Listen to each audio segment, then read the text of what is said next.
ത്രിയേക ദൈവത്തിൻ്റെ വലിയ തിരുനാമം മഹത്വപ്പെടുമാറാകട്ടെ. അനുഗ്രഹിക്കപ്പെട്ട സഹോദരങ്ങളെ, സങ്കീർത്തന മാതിരിയുടെ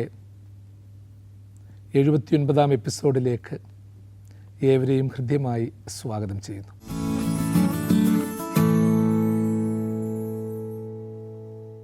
സങ്കീർത്തനങ്ങൾ നമ്മുടെ ജീവിതത്തിന് സൽകീർത്തനങ്ങളും പ്രത്യാശയുടെ ദൂതുകളും അനുഭവങ്ങളുമായി പരിവർത്തിക്കട്ടെ എന്ന് പ്രാർത്ഥിക്കുകയും ആശംസിക്കുകയും ചെയ്യുന്നു. 23-ാം സങ്കീർത്തനത്തിൻ്റെ 2 വാക്യങ്ങൾ കഴിഞ്ഞ 2 എപ്പിസോഡുകളിലായി നമ്മൾ പഠിച്ചു കഴിഞ്ഞു, ധ്യാനിച്ചു കഴിഞ്ഞു.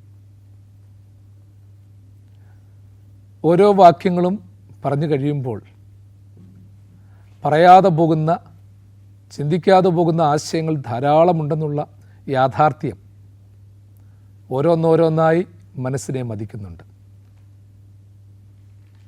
ജീവിതത്തിൻ്റെ ഓരോ സാഹചര്യങ്ങളിലും ചുറ്റുവട്ടങ്ങളിലും ഇരുന്നു കൊണ്ട് ഇവയെപ്പറ്റി ധ്യാനിക്കുമ്പോൾ നമ്മളൊരു പ്രഭാഷണം നടത്തുക എന്നുള്ളതല്ല, അതിനേക്കാളൊക്കെ ഉപരിയായിട്ട് നമ്മൾ ചില കാര്യങ്ങൾ ഓർക്കുകയാണ്, സാക്ഷിക്കുകയാണ്. ആ സാക്ഷ്യത്തിൻ്റെ മറവിലേക്ക് നിങ്ങളെ ഓരോരുത്തരെയും ക്ഷണിക്കുകയാണ്. ആ ഒരു ലക്ഷ്യമാണ് ഇതിലൂടെ പങ്കുവയ്ക്കുന്നത്. 23-ാം സങ്കീർത്തനം 3-ാം വാക്യം, എൻ്റെ പ്രാണനെ അവൻ തണുപ്പിക്കുന്നു, തിരുനാമ നിമിത്തം എന്നെ നീതിപാതകളിൽ നടത്തുന്നു. എൻ്റെ പ്രാണനെ അവൻ തണുപ്പിക്കുന്നു, തിരുനാമ നിമിത്തം എന്നെ നീതിപാതകളിൽ നടത്തുന്നു. യഹോവ എൻ്റെ ഇടയനാകുന്നു, എനിക്ക് മുട്ടുണ്ടാകയില്ല. പച്ചയായ പുൽപ്പുറങ്ങളിൽ അവൻ എന്നെ കിടത്തുന്നു, സ്വസ്ഥതയുള്ള വെള്ളത്തിനരികത്തേക്ക് എന്നെ നടത്തുന്നു. ഒരു ഭക്തൻ്റെ പ്രാർത്ഥന എത്ര ശ്രേഷ്ഠമാണ് എൻ്റെ സഹോദരങ്ങളെ. ഭക്തനായ ദാവീദ് പ്രാർത്ഥിക്കുന്നത് വെറും കാവ്യാത്മകമായിട്ടല്ല. അദ്ദേഹം ഒരു കവിത രചിക്കുവാൻ വേണ്ടി എഴുതിയ വരികളല്ല ഇത്. ഒരു രചന നടത്തുവാൻ വേണ്ടി ചിന്തിച്ച ആശയങ്ങളുമല്ല. ഏകാന്തതയിലായിരുന്നപ്പോൾ നിറഞ്ഞ മനസ്സോടെ മനസ്സിൽ തിങ്ങി വന്ന അനുഭവങ്ങളെ പ്രാർത്ഥനയായി സമർപ്പിക്കുകയാണ്. ലോകം നമുക്ക് മതത്തെപ്പറ്റിയും ശാസ്ത്രത്തെപ്പറ്റിയും തത്വചിന്തയെപ്പറ്റിയും ഒരുപാട് കാര്യങ്ങൾ പറഞ്ഞു തന്നിട്ടുണ്ട്. എഴുതി വച്ച വരികൾ നമ്മൾ ഒരുപാട് ആവർത്തിച്ചിട്ടുണ്ട്. ഇതൊക്കെ ആവർത്തിക്കുന്നതോടൊപ്പം വായിക്കുന്നതോടൊപ്പം നമ്മുടെ ഒരു സാക്ഷ്യം നമ്മളുടെ ജീവിതത്തിലുണ്ടാകണം. നമ്മളുടെ ഒരു അനുഭവം നമ്മുടെ ജീവിതത്തിലുണ്ടാകണം. ആ ഒരു അനുഭവത്തിൻ്റെ പൂർണ്ണതയോടെ വീണ്ടും പറയുകയാണ്, എൻ്റെ പ്രാണനെ അവൻ തണുപ്പിക്കുന്നു, തിരുനാമ നിമിത്തം എന്നെ നീതിപാതകളിൽ നടത്തുന്നു. യഹോവ ഇടയനായിരിക്കുന്ന ഭക്തൻ, യഹോവ പിതാവായിരിക്കുന്ന മകൻ, യഹോവ പരിപാലകനായിരിക്കുന്ന സമൂഹം പറയുകയാണ്, എൻ്റെ പ്രാണനെ അവൻ തണുപ്പിക്കുന്നു. എങ്ങനെയാണ് പ്രാണനെ തണുപ്പിക്കുന്നത്? പ്രാണനെ തൊടാൻ പറ്റത്തില്ല. പ്രാണനെന്ന് പറയുന്ന സങ്കല്പം, ആത്മാവെന്ന് പറയുന്ന സങ്കല്പം നമ്മൾക്ക് ഭൗതികമായി വ്യവച്ഛേദിക്കാവുന്നതല്ല. പ്രാണൻ തണുക്കുകയും ചൂടുപിടിക്കുകയും ചെയ്യാറുണ്ടോ? ആത്മാവെങ്ങനെയാണ് ചൂടുപിടിക്കുന്നത്? ആത്മാവെങ്ങനെയാണ് തണുക്കുന്നത്? എൻ്റെ പ്രിയമുള്ളവരെ, ഫ്രോയിഡിയൻ പ്രിൻസിപ്പിളിൽ ഈഗോ, സൂപ്പർ ഈഗോ, ഈ 3 തലങ്ങളെക്കുറിച്ച് പറയാറുണ്ട്. ശരീരവും മനസ്സും ആത്മാവുമുണ്ട്. ഈ ശരീരവും മനസ്സും ആത്മാവും അല്ലാത്ത ചില തലങ്ങൾ മനുഷ്യൻ്റെ ജീവിതത്തിലുണ്ട്. മനുഷ്യൻ പലപ്പോഴും ശരീരത്തെക്കുറിച്ച് മാത്രമാണ് ചിന്തിക്കാറുള്ളത്. അല്പം കൂടി കടന്ന് ചിന്തിക്കുന്നവർ മനസ്സിനെക്കുറിച്ചും ചിന്തിക്കും. മാനസികാരോഗ്യം ഏറ്റവും പ്രധാനമാണെന്ന് ഇന്ന് പഠിപ്പിക്കാറുണ്ട്. അതുകൊണ്ട് തന്നെ സ്കൂളുകളിൽ തൊട്ട് കൗൺസിലേഴ്സ് വേണം. ഇപ്പോൾ വന്ന ആൺകുട്ടികൾക്ക് ആണുങ്ങളും പെൺകുട്ടികൾക്ക് പെണ്ണുങ്ങളുമായിരിക്കണം കൗൺസിലേഴ്സ് എന്നുള്ള രീതിയിലേക്ക് നമ്മുടെ വിദ്യാഭ്യാസ സമ്പ്രദായം മാറി വരികയാണ്. അപ്പം മനഃശക്തി എന്ന് പറയുന്ന ഒരു പ്രധാനമാണ്. ആശയങ്ങൾക്കും ചിന്തകൾക്കും ധാരകൾക്കും പ്രവാഹങ്ങൾക്കുമൊക്കെ ബീജാവാപം നടത്തുന്നത് മനസ്സിലാണ് എന്നുള്ള യാഥാർത്ഥ്യം ചിലപ്പോഴൊക്കെ നമ്മൾ മറന്നു പോകാറുണ്ട്. ഇനിയും അതിനേക്കാൾ കടന്നുള്ളൊരു ചിന്തയാണ് ആത്മാവെന്ന് പറയുന്നത്. ആത്മാവിനെ കെടുക്കരുത്. ആത്മാവിനെ നഷ്ടമാക്കിയാൽ എന്തു പ്രയോജനം, സർവ്വലോകവും നേടിയാൽ. അപ്പോൾ ആത്മാവ് അതിലുപരിയാണ്. എൻ്റെ പ്രാണനെ അവൻ തണുപ്പിക്കുന്നു. പച്ചയായ പുൽപ്പുറങ്ങളിലൂടെ കടന്നു പോകുമ്പോൾ, സ്വസ്ഥതയുള്ള വെള്ളത്തിൻ്റെ അരികിലൂടെ കടന്നു പോകുമ്പോൾ എൻ്റെ പ്രാണൻ തണുക്കുന്നുണ്ട്. എൻ്റെ പ്രാണനെ സ്വന്തമായിട്ട് ഞാൻ തണുപ്പിക്കുമെന്നല്ല പറഞ്ഞ്, അവൻ തണുപ്പിക്കുന്നു. എൻ്റെ പ്രാണനെ അവൻ തണുപ്പിക്കുന്നു. ഇന്ന് നമുക്ക് നിലനിൽക്കുവാനുള്ള അനുഭവങ്ങളൊക്കെ അറിയാം. ചൂട് കൂടുമ്പോൾ ഫാനുണ്ട്, AC ഉണ്ട്, സംവിധാനങ്ങളൊക്കെ ഉണ്ട്. അല്ലെങ്കിൽ സാധനങ്ങൾ തണുപ്പിക്കുവാൻ വേണ്ടി ഫ്രീസറിൽ വയ്ക്കും, ഫ്രിഡ്ജിൽ വയ്ക്കും. ഇതൊക്കെ നമുക്കറിയാവുന്ന കാര്യങ്ങളാണ്. പക്ഷേ ഈ തണുപ്പൊന്നും ഇന്ന് പോരാ എൻ്റെ പ്രിയപ്പെട്ടവരെ. നമുക്കറിയാം, ചില പ്രത്യേകമായ പ്രതിസന്ധികൾ വരുമ്പോഴത്തേക്ക്, ഉറക്കം നഷ്ടപ്പെടുമ്പോൾ, ടെൻഷൻ കൂടുമ്പോഴത്തേക്ക്, പ്രഷർ കൂടും, നമ്മൾ തന്നെ വേർക്കും. ചിലപ്പം പറയത്തില്ലേ, വേർത്ത് കുളിച്ചു പോയി. വേർത്ത് കുളിക്കുക എന്ന് പറയുമ്പോൾ ഓർത്തോണം, ഫാൻ ഇടാഞ്ഞിട്ടല്ല, കഠിനാധ്വാനം ചെയ്തിട്ടല്ല, മറ്റ് ചില സന്ദർഭത്തിൽ വിയർത്ത് കുളിച്ചു പോകും നമ്മൾ. എത്ര തണുപ്പുണ്ടെങ്കിലും ചൂട് പിടിച്ചിരിക്കും. നമ്മുടെ കയ്യിൽ തൊട്ടാൽ, ആ അതികഠിനമായ തണുപ്പിൻ്റെ ഇടയിലും കയ്യിൽ തൊട്ടാൽ ശരീരം ചൂട് പിടിച്ചിരിക്കും. രക്തക്കുഴലുകളുടെ പ്രവാഹം വർദ്ധിക്കും, വികസിക്കും. ഇതൊക്കെ നമ്മൾ കണ്ടുകൊണ്ടിരിക്കുന്നതാണ്, നമുക്കറിയാവുന്ന യാഥാർത്ഥ്യങ്ങളാണ്. എൻ്റെ പ്രാണനെ അവൻ തണുപ്പിക്കുന്നു. പ്രാണനെ ട്രീറ്റ് ചെയ്യണമെന്നുണ്ടെങ്കിൽ പ്രാണനെ അറിയുന്നവന് മാത്രമേ പറ്റത്തുള്ളൂ. പ്രാണനെ ട്രീറ്റ് ചെയ്യാൻ ഇവിടുത്തെ ഡോക്ടർമാർക്ക് അത് എത്ര സ്പെഷ്യലിസ്റ്റുകളുണ്ടെങ്കിലും അവർക്ക് പറ്റത്തില്ല, എത്ര കൗൺസിലേഴ്സ് ഉണ്ടെങ്കിലും അവർക്ക് പറ്റത്തില്ല. പ്രാണനെ തന്ന ദൈവത്തിന് മാത്രമേ പ്രാണനെ തണുപ്പിക്കുവാനും അതിനെന്ത് ചികിത്സയാണ് തരേണ്ടതെന്ന് പറയാനും പറ്റത്തുള്ളൂ. ചൂട് പിടിപ്പിക്കുവാനും തണുപ്പിക്കുവാനും സാധിക്കുന്നത് പ്രാണൻ്റെ ഉടയവന്. എൻ്റെയും നിങ്ങളുടെയും പ്രാണൻ്റെ ഉടയവൻ ദൈവമാണ്. തണുക്കാതെ ശാന്തമാകാതിരിക്കുന്ന ആത്മാവുമായി ജീവിക്കുന്ന എത്ര വ്യക്തിത്വങ്ങളാണ്. ക്ഷമിക്കാൻ കഴിയാതിരിക്കുന്നവർ, മറക്കാൻ കഴിയാതിരിക്കുന്നവർ, പ്രതികാര വാഞ്ചയുമായി ജീവിക്കുന്നവർ, അന്യനെ ശപിക്കുന്നവൻ, ദുഷിക്കുന്നവർ, ഇവരുടെയൊക്കെ പ്രാണൻ തണുക്കുന്നു. ഇന്ന് പ്രാണനെ തണുപ്പിക്കുവാൻ, പ്രാണൻ്റെ ട്രീറ്റ്മെൻറ്റിന് വേണ്ടി നമ്മൾ പല മേഖലകളിൽ പൊയ്ക്കൊണ്ടിരിക്കുകയാണ്. വൈദ്യന്മാരുടെ പിന്നാലെ നടക്കുകയാണ്, സമ്പന്നരുടെ പിന്നാലെ നടക്കുകയാണ്. പ്രാണൻ ആശ്വാസം വേണം. എനിക്ക് ആശ്വാസം തരുവാൻ ഒരു പക്ഷേ ഭൗതികമായ ചില കാര്യങ്ങൾക്ക് പറ്റുമായിരിക്കും, എന്നെ സന്തോഷിപ്പിക്കുവാൻ എൻ്റെ സ്നേഹിതർക്ക് പറ്റുമായിരിക്കും, നിങ്ങൾക്ക് കരുതലാകുവാൻ ചുറ്റുവട്ടത്തുള്ളവർക്ക് പറ്റുമായിരിക്കും.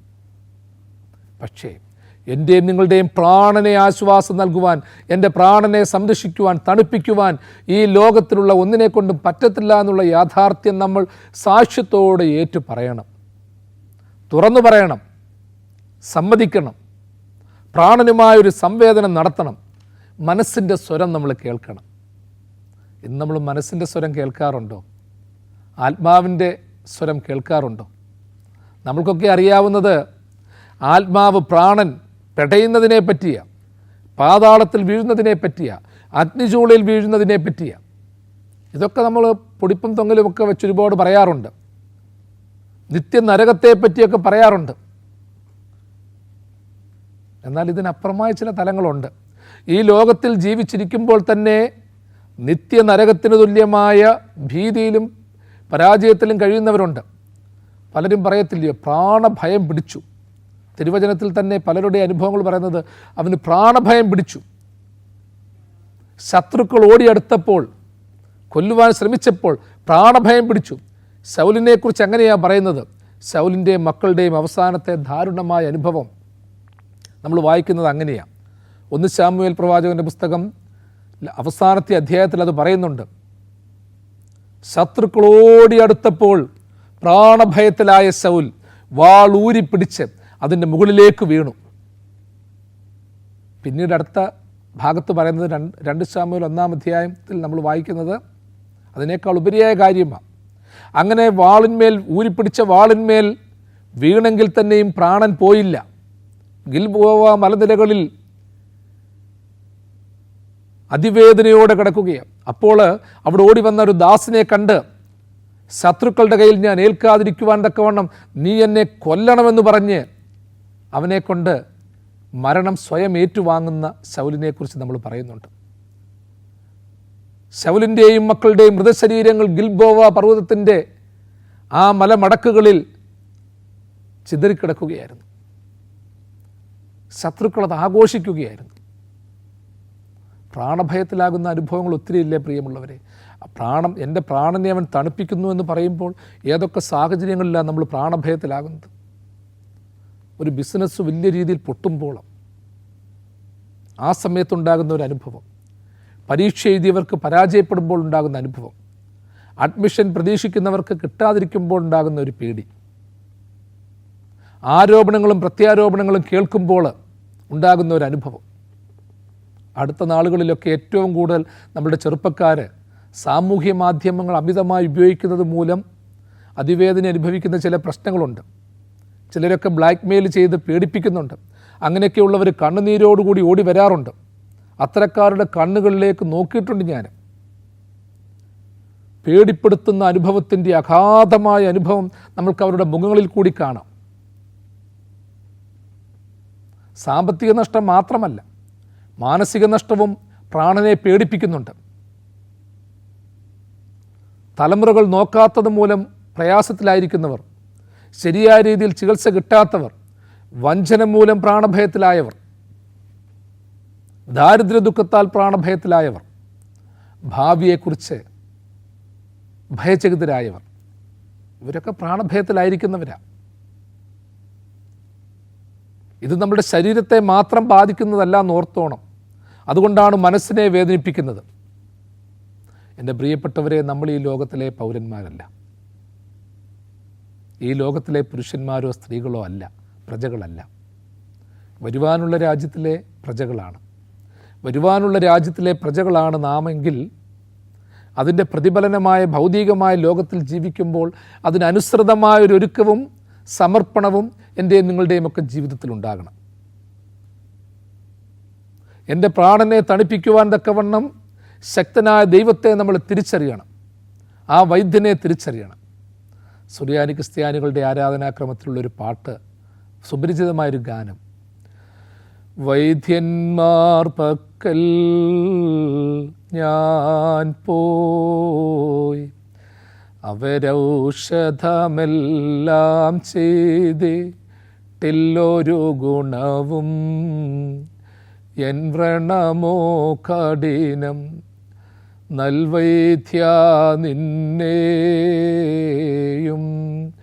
നിൻ ഔഷധ ഗുണവും ഞാൻ കേട്ടു, നിങ്കൽ വരുന്നോൻ സുഖമേൽക്കുന്നോനം,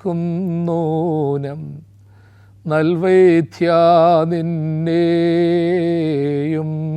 നിൻ ഔഷധ ഗുണവും ഞാൻ കേട്ടു, നിങ്കൽ വരുന്നോൻ സുഖമേൽക്കുന്നോനം. അതെ, നല്ല വൈദ്യൻ, ആത്മാവിനെ തണുപ്പിക്കുന്ന നല്ല വൈദ്യൻ, നല്ല സ്നേഹിതൻ, അവനെ നമ്മൾ തിരിച്ചറിയണം. എൻ്റെ പ്രാണനെ അവൻ തണുപ്പിക്കുന്നു എന്ന് പറയുമ്പോൾ എൻ്റെ ദൈവം എൻ്റെ പ്രാണനെ തണുപ്പിക്കുന്നെങ്കിൽ നാം എത്ര പേരുടെ പ്രാണങ്ങളെ തണുപ്പിക്കണം. ആശ്വാസത്തിൻ്റെ തുരുത്തുകളായി നിങ്ങളും ഞാനുമായി തീരണം. സമാധാനത്തിൻ്റെ തുരുത്തുകളായി നിങ്ങളും ഞാനുമായി തീരണം. സമാധാനത്തിൻ്റെ തുരുത്തുകളായി നിങ്ങളും ഞാനുമായി തീരണം. ഇന്ന് ജാതിയുടെയും മതത്തിൻ്റെയും പേരിൽ വർഗീയ കോമരങ്ങൾ അഴിഞ്ഞാടുകയാണ്. ദൈവത്തെ അറിയാത്തവൻ, ദൈവമില്ലാത്തവൻ ദൈവത്തെക്കുറിച്ച് പഠിപ്പിക്കാൻ ഇറങ്ങി പുറപ്പെട്ടിരിക്കുകയാണ്. എത്ര പേരെ പ്രാണഭയത്തിലാക്കുന്നുണ്ട്. എത്ര പേരുടെ സമാധാനം കളയുന്നുണ്ട്. ഇന്ന് ഈ ലോകത്തിൽ ഏറ്റവും കൂടുതൽ കലഹങ്ങളും തർക്കങ്ങളും നടത്തുന്നത് ദൈവമില്ലാത്തതിൻ്റെ പേരിലല്ല. ദൈവമില്ല എന്നുള്ള പേരിൽ ഇന്ന് കൊലപാതകങ്ങളോ പീഡനങ്ങളോ നടക്കുന്നില്ല. ഇന്ന് ദൈവത്തിൻ്റെ പേരിലാണ് പരസ്പരം കലഹങ്ങൾ ഉണ്ടാക്കുന്നത്. വിവിധങ്ങളായ മത പാരമ്പര്യങ്ങൾ ഉയർത്തിപ്പിടിച്ചുകൊണ്ട് തങ്ങളുടെ പാരമ്പര്യങ്ങൾ ശരിയാണെന്ന് പറഞ്ഞുകൊണ്ട് വെറുതെ മനുഷ്യനെ കൊന്നൊടുക്കിക്കൊണ്ടിരിക്കുകയാണ്. അത് ലോകത്തിൻ്റെ വിവിധ ഭാഗങ്ങളിലും നമ്മുടെ ചുറ്റുപാടുകളിലും കാണാം. ഇന്ന് മനുഷ്യന് വിലയില്ല, മനുഷ്യ സംസ്കൃതിക്ക് വിലയില്ല. നിങ്ങൾ കേട്ടിട്ടുള്ള ഒരു കൊച്ചു കഥ. ഒരു കൂട്ടം കിളികൾ പറന്നു പോകുകയാണ്. ആ പറന്നു പോകുന്നതിൻ്റെ ഇടയ്ക്ക് ആ കിളികൾ വിവിധങ്ങളായ മതങ്ങളുടെ ആരാധനാലയങ്ങളോട് ചേർന്നാണ് പോകുന്നത്. അവസാനം അതിലൊരു കുഞ്ഞിക്കിളി അതിൻ്റെ അമ്മക്കിളിയോട് ചോദിക്കുകയാണ്, അമ്മേ, നമ്മളെ ആരും ഇന്ന മതസ്ഥരെന്നോ ഒന്നും പറയുന്നില്ലല്ലോ, നമ്മളെല്ലാം കിളികളെന്ന് മാത്രമല്ല പറയുന്നുള്ളൂ. എന്നാൽ ഈ മനുഷ്യനെ എന്താ ഓരോരുത്തരെയും ഓരോ മതസ്ഥർ എന്നുള്ള രീതിയിൽ പറയുന്നത്, ഓരോ മതങ്ങളുടെയും പേരിൽ പറയുന്നത്? അമ്മക്കിളി പറയുന്നു, ജീവിച്ചിരിക്കുമ്പോൾ ഓരോരുത്തരും അവർ ക്രിസ്ത്യാനി എന്നും മുസ്ലിം എന്നും ഹിന്ദു എന്നും പറയും. ഒരാൾ മരിച്ചു കഴിഞ്ഞാൽ മൃതദേഹമെന്നും പറയും. ഭാവനാസമ്പന്നമാണ് കഥയെങ്കിലും സത്യമല്ലേ? മരിച്ചു കഴിഞ്ഞാൽ മരണപ്പെട്ടവന് അവൻ്റെ വിശ്വാസത്തിനനുസരിച്ച് അവന് അടക്കമൊക്കെ കിട്ടുന്നുണ്ടായിരിക്കും, അത്രമാത്രമേ ഉള്ളൂ. തുടർന്നുള്ള പ്രോസസ്സ് ഒന്ന് തന്നെ. ആരുടെ മൃതശരീരവും അഴുകും, ആരുടെ മൃതശരീരവും പൊടിയും, ആരുടെ മൃതശരീരവും മണ്ണായിത്തീരും. ഇതല്ലേ യാഥാർത്ഥ്യം? ഇതിനുവേണ്ടിയാണ് കൊലപാതകങ്ങൾ നടത്തുന്നത്, തമ്മിൽ തല്ല് നടത്തുന്നത്, തർക്കങ്ങളും ഭിന്നതകളും ഉയർത്തിക്കാണിക്കുന്നത്. തീർച്ചയായിട്ടും മറ്റുള്ളവരുടെ പ്രാണങ്ങളെ തണുപ്പിക്കണം പ്രിയമുള്ളവരെ. അവനെൻ്റെ പ്രാണനെ അവൻ തണുപ്പിക്കുന്നു എന്ന് പറയുമ്പോൾ അനേകരുടെ പ്രാണങ്ങളെ തണുപ്പിക്കാൻ നമ്മൾ കടപ്പെട്ടവരാണ്. പ്രശ്നങ്ങൾ ഉണ്ടാക്കുക എന്നുള്ളതല്ല. കുടുംബകലഹങ്ങൾ ഉള്ളിടത്ത് നമ്മൾ കലഹം വർദ്ധിപ്പിക്കുന്നവരല്ല. ഭയന്നിരിക്കുന്നവരുടെ മുൻപിൽ നമ്മൾ കപട പ്രവാചകന്മാരായിട്ടല്ല അവതരിക്കേണ്ടത്. പരാജയപ്പെട്ടവൻ്റെ മുൻപിൽ നമ്മുടെ വിജയം വിളിച്ചോതി അവൻ്റെ സമാധാനം കളയുന്നവരുമായിട്ടുമല്ല. അവരിലൊരുവനെ പോലെ നമ്മൾ ഇറങ്ങിച്ചെല്ലണം. നമ്മളുടെ പ്രാണൻ തണുക്കാതിരുന്നപ്പോൾ തണുപ്പിച്ച അനേകരുണ്ടെന്ന് ഓർത്തുകൊണ്ട്, ജീവിക്കുവാൻ സാധ്യതയില്ലാതിരുന്നപ്പോൾ ജീവിപ്പിക്കുവാൻ പ്രേരിപ്പിച്ച ഒരുപാട് പേരുണ്ടെന്ന് ഓർത്തുകൊണ്ട് നാം മുന്നിട്ടിറങ്ങണം. എത്ര പേരുടെ പിന്തുണ ഉള്ളതുകൊണ്ടാണ് നിങ്ങളും ഞാനുമൊക്കെ ജീവിച്ചിരിക്കുന്നത്.